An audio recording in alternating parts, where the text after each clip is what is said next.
আমরা খেয়াল করেছি যে মানুষের সুযোগ সুবিধা, সেটি চাকরি বাকরির ক্ষেত্রে হোক, চিকিৎসার ক্ষেত্রে হোক, পড়ালেখার ক্ষেত্রে হোক, বাচ্চাদের সব কিছুই ঢাকা কেন্দ্রিক গড়ে উঠেছে এবং একদিন দুই দিক না, এটি বহু বছর ধরে গড়ে উঠেছে।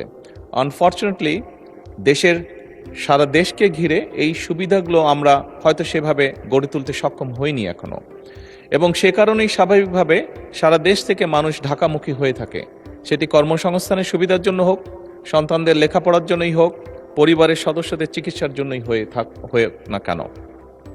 সেজন্যই দীর্ঘমেয়াদী পরিকল্পনার মধ্যে আমাদের লক্ষ্য হচ্ছে ধীরে ধীরে দেশের সকল অংশেই পর্যায়ক্রমিকভাবে এই বেসিক সুবিধাগুলোকে গড়ে তোলা।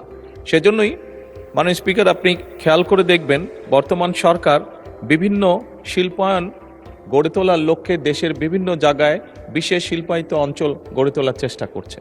একই সাথে আমরা চেষ্টা করছি দেশের বিভিন্ন জায়গায় চিকিৎসা সেবাও গড়ে তুলতে এবং দেশের বিভিন্ন জায়গায় আমাদের আগামী ভবিষ্যৎ প্রজন্মদের লেখাপড়ার জন্য ধীরে ধীরে ভালো শিক্ষা প্রতিষ্ঠান গড়ে তোলার জন্য।